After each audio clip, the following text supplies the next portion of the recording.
शक्यतो घोसावळ्याची भाजी लहान मुलं किंवा मोठाली माणसंही आवडीने खात नसतील, तर अशा पद्धतीने तुम्ही नक्की एकदा रेसिपी नक्की करून पहा, तर सर्वजण आवडीने खातील.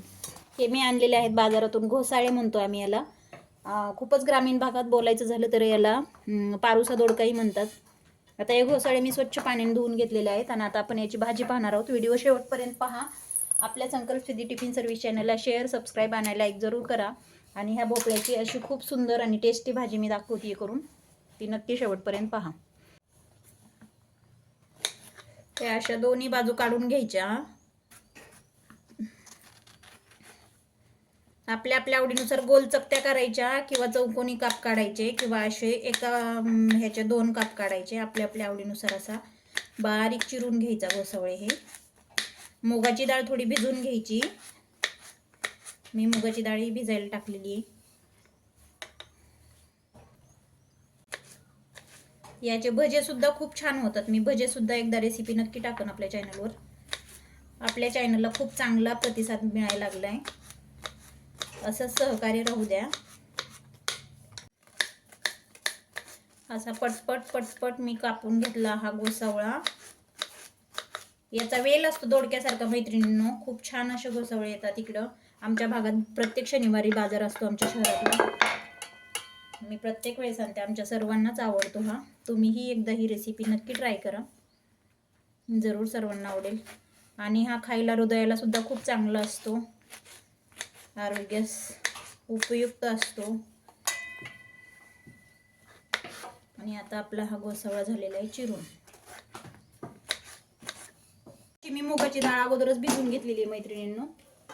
काय करायचं मैत्रिणींनो, हा घोसावळा असाच कढईमध्ये ठेवायचा. याला काय आपली जिऱ्या मोहऱ्याचा तडका वगैरे बिलकुल द्यायचा नाही.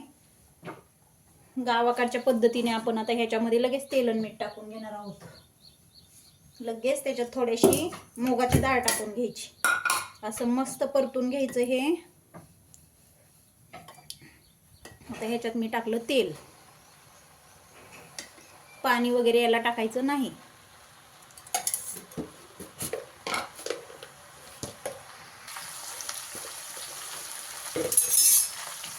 आता लगेच मी याच्यात थोडंसं मीठ टाकून घेतलं. नंतर मूग डाळ टाकून घेतली भिजलेली आणि घेतलं असं परतून.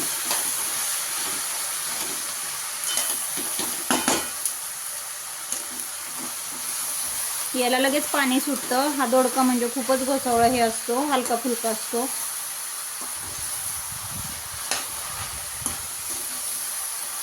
ह्याच्यावर झाकण वगैरे लगेच ठेवायचं नाही, नाहीतर लगेच तो गदगद शिजल्यासारखा होतो. पटकन बिना झाकणाचाच फ्राय करून घ्यायचा चांगला.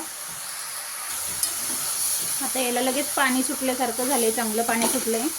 याच्यातच तो शिजून निघतो, त्याच्यामुळे आपण वरचं पाणी काय टाकायचंच नाही त्याच्यामध्ये.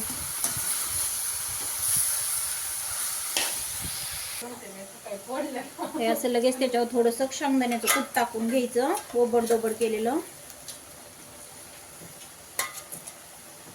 भरून मस्त खमंग लाल चटणी टाकून घ्यायची. आपल्या आपल्या चवीप्रमाणे घ्यायची, पण हा दोडका थोडासा गोड असल्यामुळे आपण चटणी थोडीशी जास्त टाकायची इतर भाज्यांपेक्षा. याला गोडसरपणा असतो थोडासा. हळद वगैरे नाही टाकायची याला. हळदीने याला कडवट चव येते. आणि घ्यायचं असा परतून छान.